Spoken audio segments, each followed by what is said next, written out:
Hello and welcome to the For the English podcast, your one-stop shop for Venezuelan football in English, bringing you fortnightly episodes dedicated to the Venezuelan league, the national teams and the myriad of Venezuelan players around the world. Today we are joined by Ryan Baldi, author of The Next Big Thing and brand new book coming when this podcast drops within a month or so, The Dream Factory, Inside the Make or Break World of Football's Academies. Ryan, thank you very much for joining us. Thanks for having me. I think let's start with The Dream Factory purely for the cover. There's a very topical person on the front, of course, Marcus Rashford, also Trent Alexander-Arnold, but Marcus Rashford. Of course, you would have watched the England final Sunday. What are your thoughts? Yeah, I think it was, I really enjoyed the tournament as a whole. I think England did really well, of course, getting further than they ever have before in European Championships. And I think it was a great achievement by this young team. And I think my personal experience with this team has been that I haven't been too engaged with the England team for a few years, but the fact that this team just seems like such a good set of people has drawn me back and drawn my support back. And I think that from the people I've been speaking to throughout the tournament, I think that's been an experience many people would also reflect. So it was great to see this group of young men who were all so impressive individuals, and the manager, of course, as well, achieve what they did. It was a shame in the end they couldn't quite get over the line with the shootout, and obviously all the awful fallout was terrible and something that we don't want to see repeated. But I think there are a lot of positive signs for English football, and of course it plays into everything that that's gone into the book that you mentioned that is due to drop soon. And what particularly drew me to inviting you onto the podcast, the topics that you write about. So, like I said, with the Dream Factory, the subtitle being Inside the Make or Break World of Football's Academies, and the one of The Next Big Thing is about how football's wonder kids lose their way. Two topics that I think probably have an undercurrent in most footballing countries around the world, but particularly prevalent to me in Venezuela. There's plenty of young talent that seems to just never come to the fore in world football. Some people say it's because the impression that we get of young Venezuelan football players in Venezuela is perhaps inflated due to rules that they've got. For example, every team must field at least one under 20. So we're used to seeing a lot of young players play in the league that stand out from a young age, but perhaps we get a false impression of their quality. But also other factors much discussed over the years, like the idea of a passport tax on Venezuelans, that they're not given the same chances as perhaps Brazilians and Argentinians are from the South American continent, and also how youth development is structured in Venezuela. The idea of academies as we know them in Europe, and probably you're going to educate us even more so on, aren't quite the same in Venezuela. It's more left to private academies up until even the ages of 17, 18, at which point professional football clubs tend to take the players with very little need to compensate the academies. What were your main findings we'll start with the Dream Factory, that interested you about the coming of age of young players, and that, I guess, that step from academy into professional? Yeah, so I was interested in the whole journey, really, in the whole system. So it's a deep dive into the system as we know it, looking at basically how this new generation of young English players has come to be. So the likes of Marcus Rashford, Alexander-Arnold, Phil Foden, Mason Mount, Jadon Sancho, looking at how they were all developed and created, but also looking at what the cost of that was, in terms of financially, but also in terms of the human cost of that we see from the football system in England, where so many players are swept into the system and the vast majority of them are discarded at some point.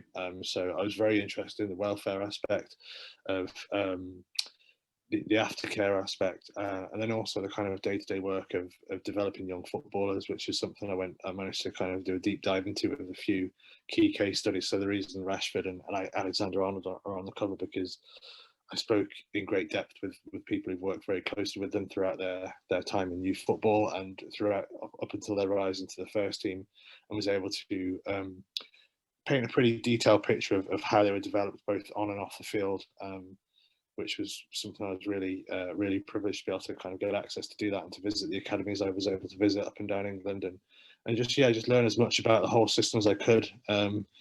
and yeah, I came away with it with a lot of questions going in, probably even more coming out, to be honest, because it's such a vast world.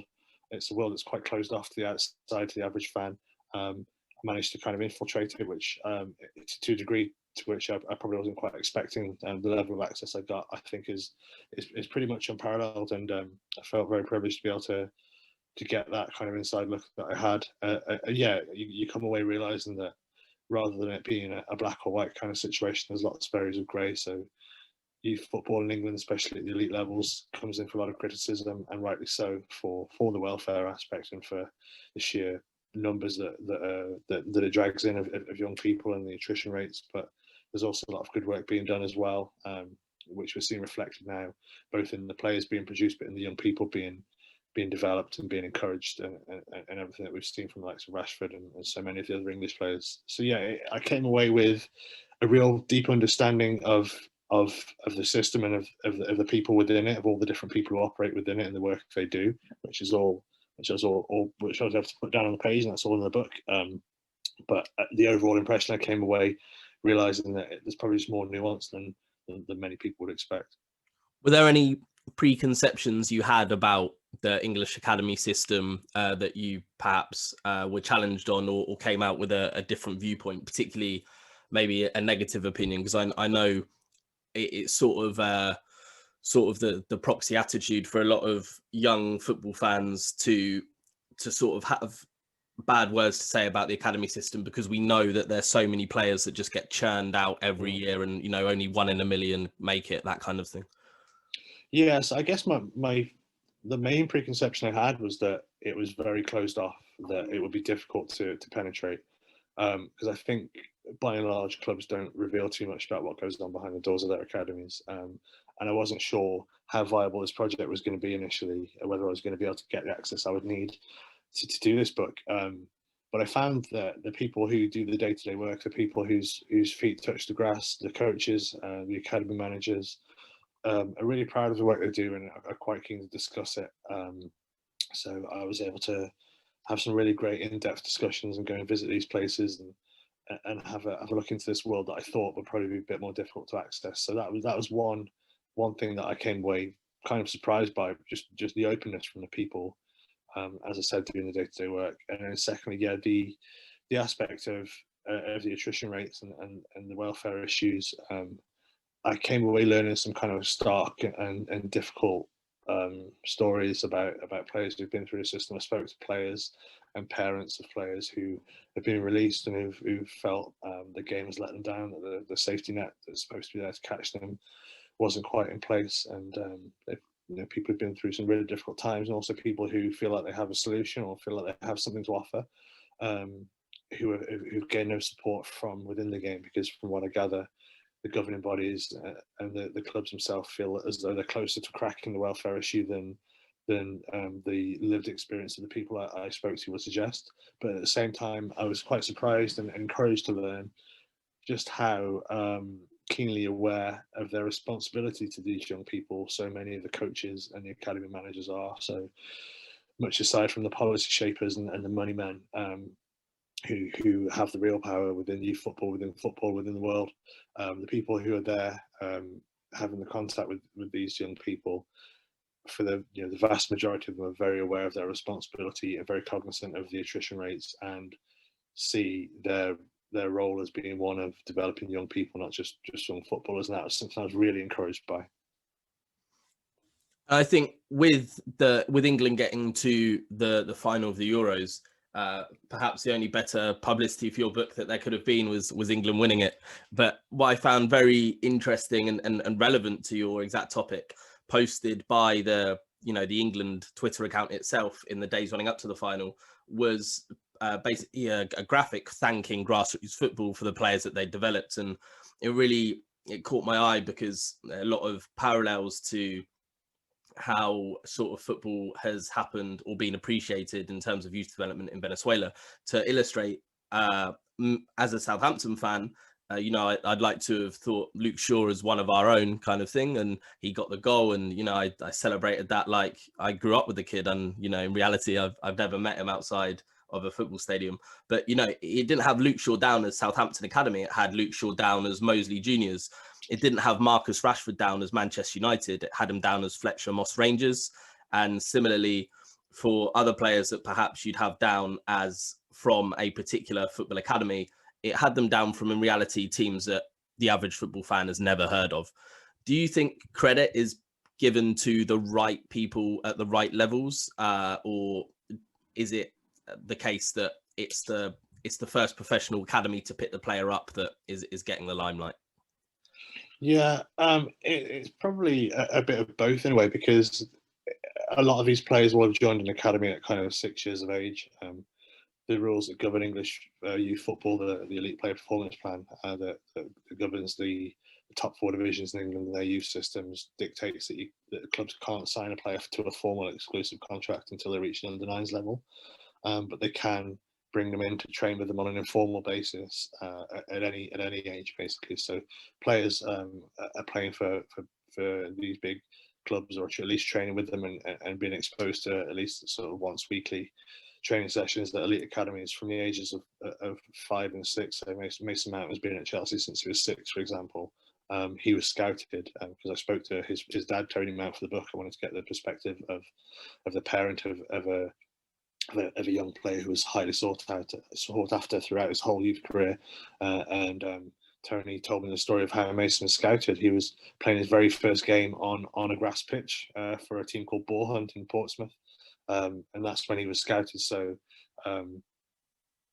while it's good to credit Boar Hunt for giving him his first opportunity in the game, he was kind of developed elsewhere. To all intents and purposes, he was scouted so early. So I guess it's probably different for each individual, but it is nice that the grassroots clubs get some credit.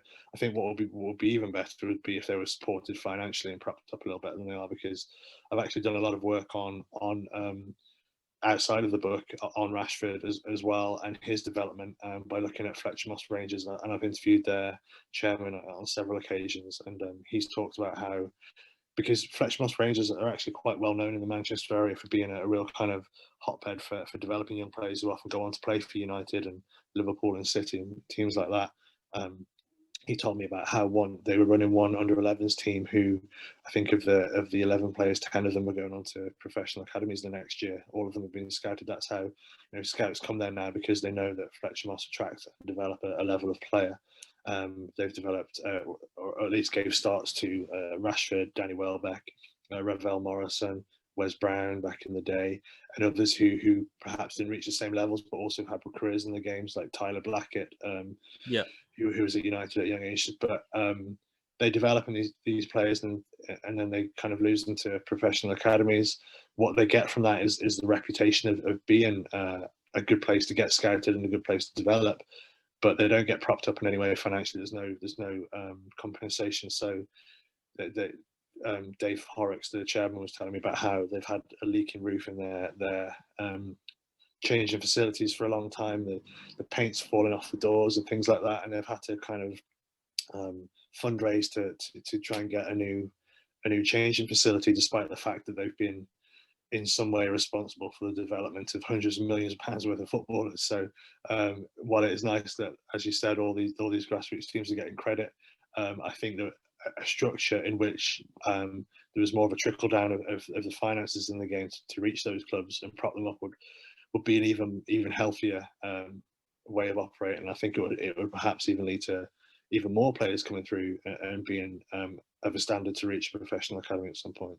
Yeah, because with Marcus Rashford, looking now, transfer market have him valued at 76.5 million, and in no way is this a slight on Marcus Rashford, because what he's done for this country in the past 24 months is incredible, and better than probably every MP we've had in the past 2 years. But to think that the academy that gave him his first start has a leaking roof and isn't being financially supported is definitely a sad one. And you think, considering Man United have benefited so much from Rashford and the other players that you mentioned, it definitely raises the question that, like, the FA should have a structure in place to support grassroots football, but also clubs can take individual responsibility. They shouldn't need to be told. They shouldn't need to be legislated to support.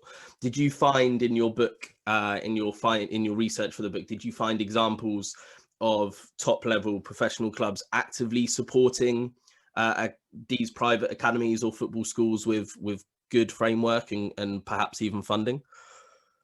I did. It wasn't something I was exploring in particular. If I'm honest, it was more the grassroots element was not something I went into in any great depth. It was more to do with what happens at these academies rather than when a player gets there. But I don't know whether it goes on. It might well. I know that clubs often have kind of special relationships and work closely with certain grassroots clubs, and there's a steady flow of players between the two often.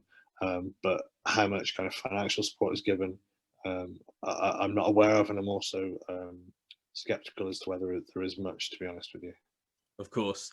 And to touch upon your first book, The Next Big Thing, How Football's Wonder Kids Lose Their Way, a book that I have on my shelf and I have had on my shelf for a while, but through my own writing, I've not actually got round to reading. But I bought it off the back of being interested in the subject and seeing your following online, and also having read the book by Michael Calvin on a very similar topic. The title escapes me, but I absolutely loved that book. So I'm really looking forward to getting to The Next Big Thing eventually. With that book, to touch upon its topic, is it something that ultimately led to you writing your second book? Because I can imagine there's quite a few, logical chains between the two of them.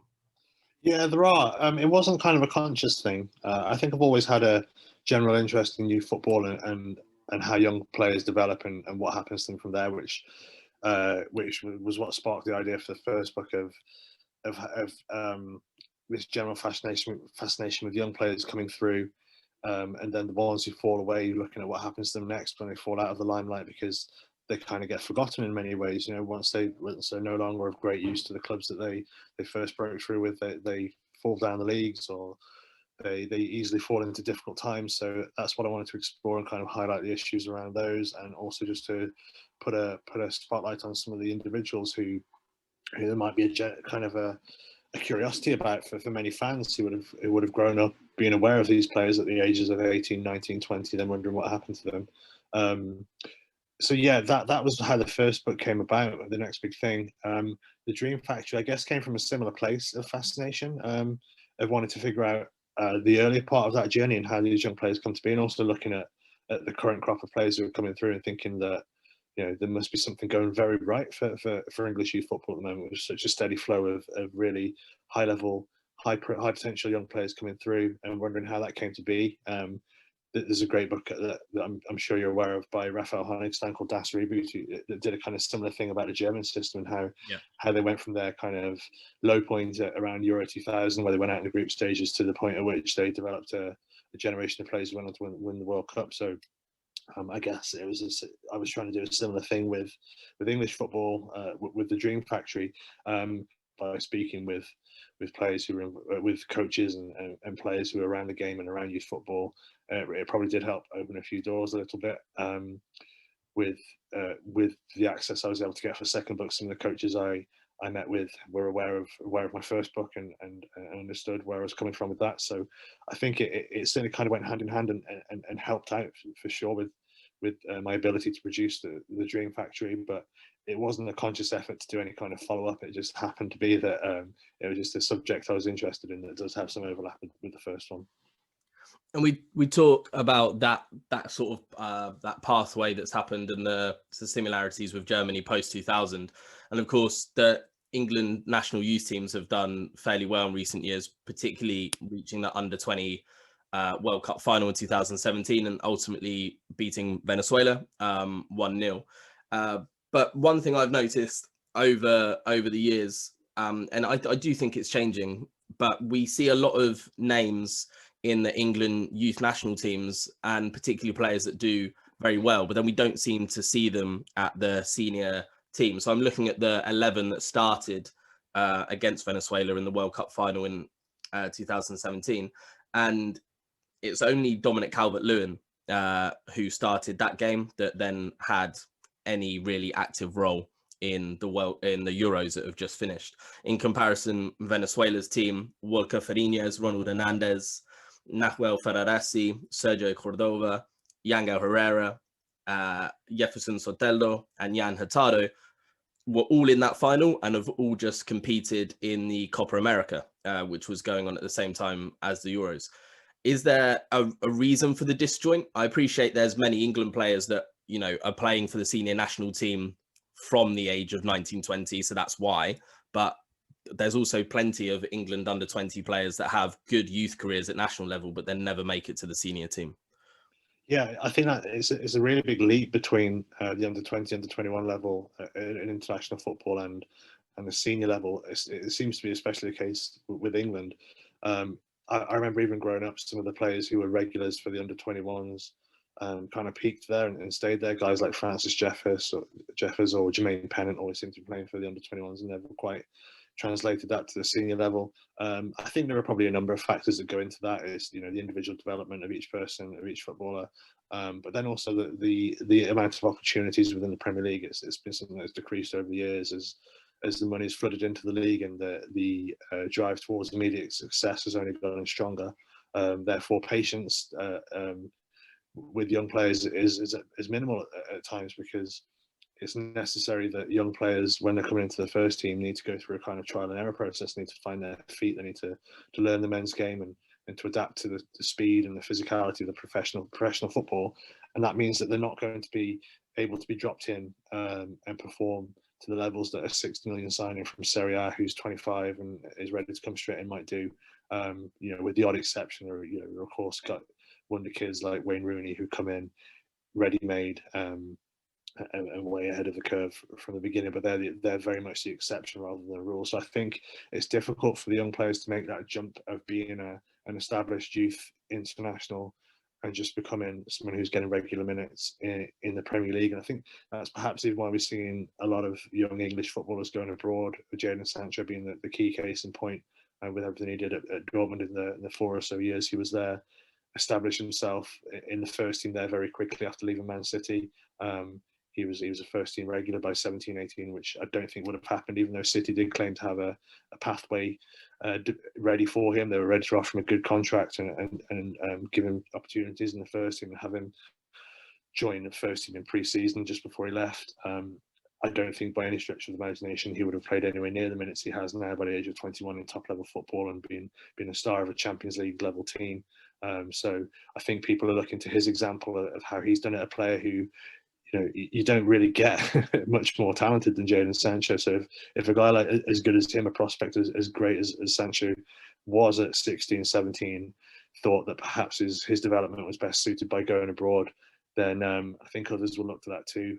So yeah, that's a big reason. That just the opportunity is so slim for the young players. Even if you're one of, when you're part of an under 21s or an under 20 squad, you're one of the best sort of 23 or so young players in the country. But it doesn't necessarily mean that there are going to be 23 chances for young English players to play regular first team minutes in the coming Premier League season for any club. So I guess there's no guarantees of anything, even when you get as far as that. And it's just an opportunity issue, I think.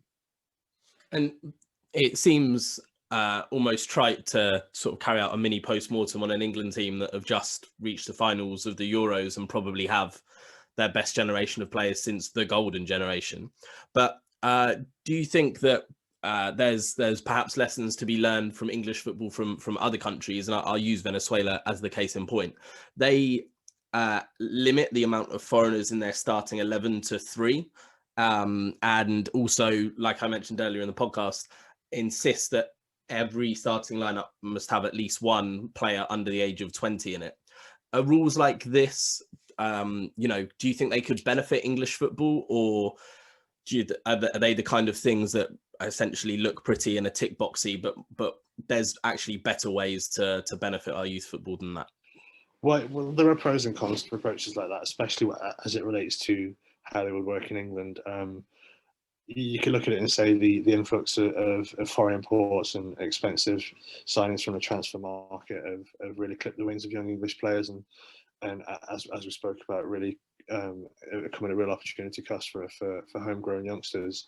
But by the same token, those who do make it through, I guess, are exposed to a higher level of football, playing alongside guys like David Silva or Kevin De Bruyne, as Phil Foden did from a very young age.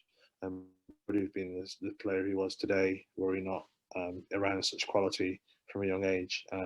So maybe the few who do break through are able to come through to a higher level and with a greater footballing education behind them than they might otherwise have had. And then perhaps as a balancing point, but I think any kind of quota on underage players, and you do see them. There are rules around homegrown players within squads and things like that. There's no stipulation for minutes or anything like that at the moment.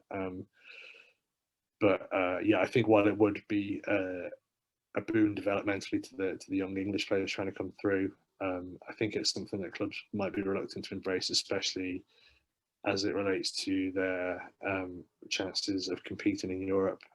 Because of course, the Premier League is one thing, but the Champions League is the ultimate goal for many of these big clubs who are developing so many of these elite young players. And they would, I guess, my theory would be that they would feel hamstrung by being limited to the amount of players that they're allowed to bring in and to not have full autonomy over their own first team squad. So I think there'll be a lot of reluctance from within the game, even though from a kind of national, international side perspective, it might be of benefit. It's difficult because the clubs hold all the power these days, especially the big six in England. To get something like that through, I think would face a lot of opposition. And something that it was already going to happen probably before you decided to write your second book, but sort of showed its face and how exactly it was going to work. Brexit and football. From January onwards, with the new GBE point system for foreign players coming to England, how do you see that affecting the academy system and the chances that young English players will get in the next 4 to 5 years? Because now the main, I'd say, downside, if you're a club looking to import players, is that the EU passport no longer means anything. They're a class as a foreign player, like a player from China or Brazil would be. But secondarily, it's actually become easier to sign young South American players, for example, because the weighting on the 15-point system that you need to qualify for South American tournaments has sort of been brought level or more level with the European competitions. So if you're a young South American player playing in the group stages of Copa Libertadores, for example, and you're playing for you're playing for the under-20 national team, you're almost guaranteed enough points for a UK work permit. Whereas before, if you're a young South American player, your only real opportunity to get a work permit to play in the UK was through having a European passport through perhaps grandparents. Yeah, I think it is going to have a big impact. I think we're probably already starting to see it. It's something I did look into in the book and did write about it at some length in one of the chapters. I looked at some of the recruitment that was going on in the last few years of young European players, and it seemed that some clubs were kind of capitalising on that, realising that the tap was about to be turned off effectively. So Man United in particular were really strong in recruiting a lot of young European players between the ages of 16 and 18, and it seemed as though they were very aware that, like I said, that pipeline was about to be cut off. So they were milking it for all they could before that came to be. They brought in a handful of young European players, it seemed, in every transfer window, I guess fully aware that the majority of them eventually wouldn't get near their first team, but would have resale value down the line. So it's a quick and easy revenue stream for them, I guess. And going forward, how it will affect the chances of young English players within a system. I suspect it will mean that they might have the chance to get a bit further. So, for example, a player who was coming into the under-16s level at a club like United a couple of years ago would suddenly find competition for a place in the under-16s or under-18s teams very stiff, because that's the point at which the players were being imported from Europe and EU countries.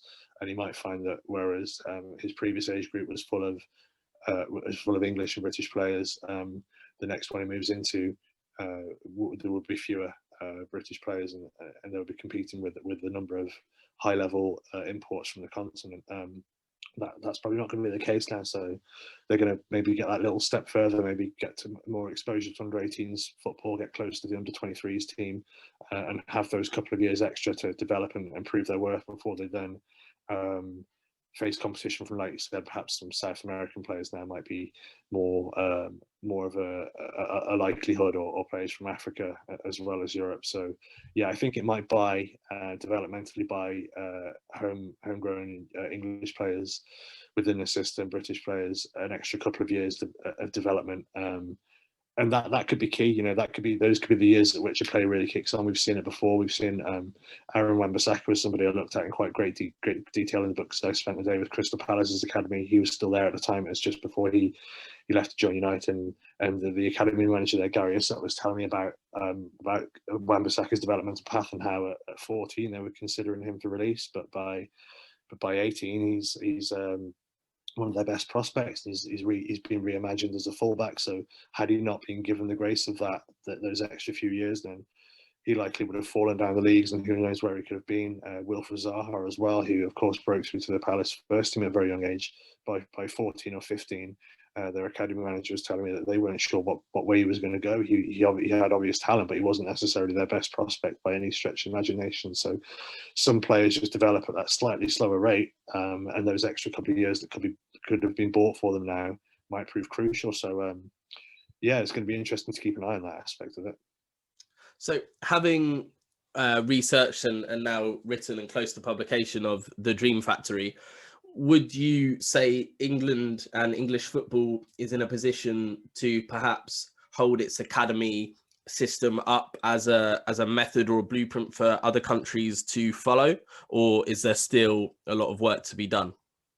I think in terms of developmentally and the players that are being reduced, there's a lot of great work being done, a lot of development would work over here, and have implemented it, and there's been great results. But in terms of the system as a whole, I think that the attrition rates are so high. I think that I'm not sure the success rate is still high enough to say that this is a foolproof system that other countries should adopt wholesale. I think there's a lot of good that we can take and learn from that other countries can adopt, and that I would suggest they do, especially with the current drive towards a focus on the individual in youth development. So teams now realizing that results and trophies and competitions at youth level should really take a backseat to the development of each individual within their team, because they're not trying to. The end goal of any academy is not to create a great under 16s or under 18s team who wins all the trophies. Is to create players for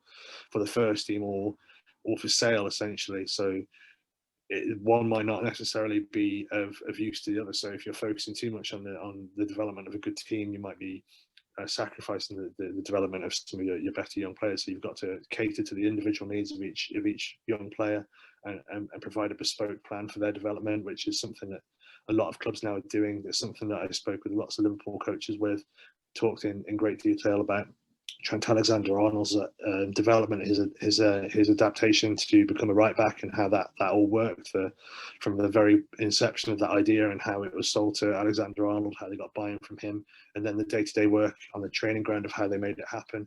That was something I was able to relay in the book. And then there's a similar story with Marcus Rashford at United, because they have a very keen focus on the individual too. So he was developed from a winger.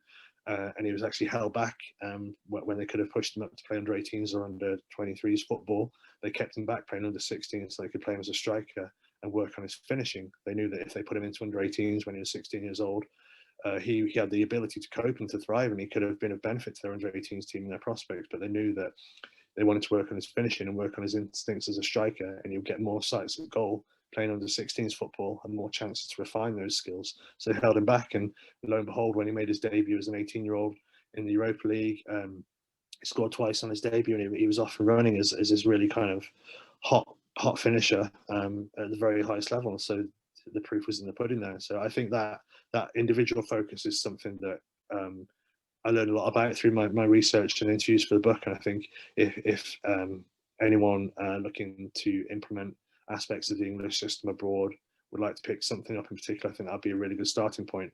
But yeah, the system as a whole, though, I think there's a lot of toxicity within it and a lot of heartbreak that perhaps doesn't seem quite necessary. And it's an area of the game that I think is ripe for reform and ripe for evolution.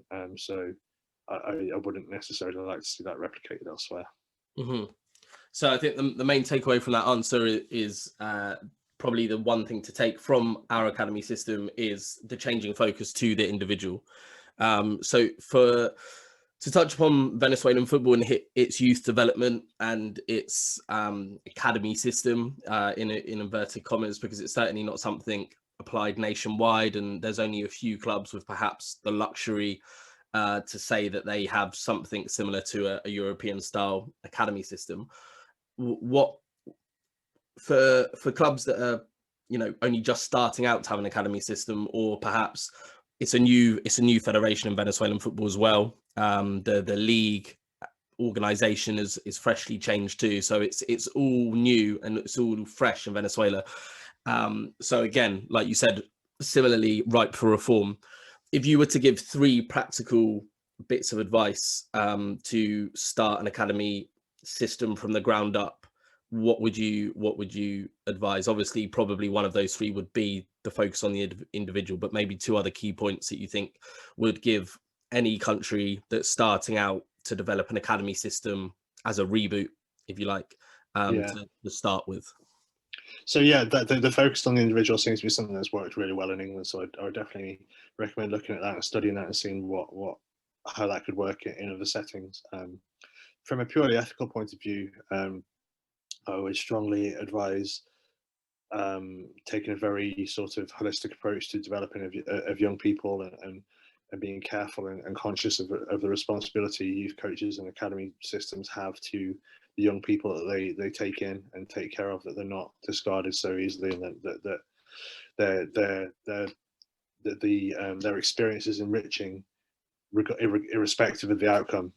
So whether they make it through and go on to have a career in the game or not, they don't feel like they've wasted their years. They feel like they've come away better for the experience of being in an academy. So that's a huge aspect. That is something that, again, the English game, I think, is catching up to. It's still got a long way to go, but I think it's something that the coaches and the academy managers I spoke to are very aware of and very, very tuned into, which was really encouraging. So yeah, and then I guess just always being open to change and open to processes of review and looking at what works elsewhere and seeing what you can implement. So yeah, don't be too rigid in your structures. I think that's perhaps something as well that English football was a little slow to react to when you saw, as we mentioned, the likes of how Germany adapted their system. It took us a long time to realise that what the guys over in Spain were doing was working really well at Barcelona and other academies. So yeah, always be looking at what's happening elsewhere and seeing what you can pick up and what might work for you, and just look to have a package that is very, very sort of well-rounded. Don't get too caught up on any specific idea. Would I guess be my broad advice for anyone looking to implement a youth system, that it has to be malleable, it has to be flexible, it has to work for each individual rather than being a kind of one-size-fits-all approach. And I imagine the answer is no, because it always seems to be the way in any walk of life where you want to excel. But is there anything academies can do to see quick gains, almost like a cheat code, like a proven way of getting quick results? Nothing I've seen, nothing I've come across. It seems very much like it's a matter of experience of coaches, of adaptability, like I mentioned, of trial and error, and yeah, of constantly looking to update best practices. So yeah, it's always going to be, because the nature of youth football and nature of development is that there aren't immediate results. It's increments. It's always going to be increments, incremental gains. So that's the way it's got to be looked at. If you're looking for quick results, you're probably looking in the wrong place and looking to do the wrong kinds of things. Perfect. I did expect that to be the answer. Ryan, it's been a pleasure talking to you, and I would encourage anyone who is interested in the youth development and academy system of English football to keep an eye out for the release of Dream Factory. When exactly is it coming out, and where's best to get the book, Ryan? It comes out on the 5th of August, so a few weeks from now. It's available at all the usual places. You can get it directly from the publisher at polarispublishing.com. It does overseas shipping as well. You can get it from Amazon and all the usual bookshops, and it's also going to be available in ebooks. So if you're in a part of the world where shipping is going to be quite expensive for you, the ebook is a great option. So yeah, that's going to be widely available. Perfect. And I know you said you already have some future projects on the pipeline. Are they plans that you'd like to share with us, or keep to yourself?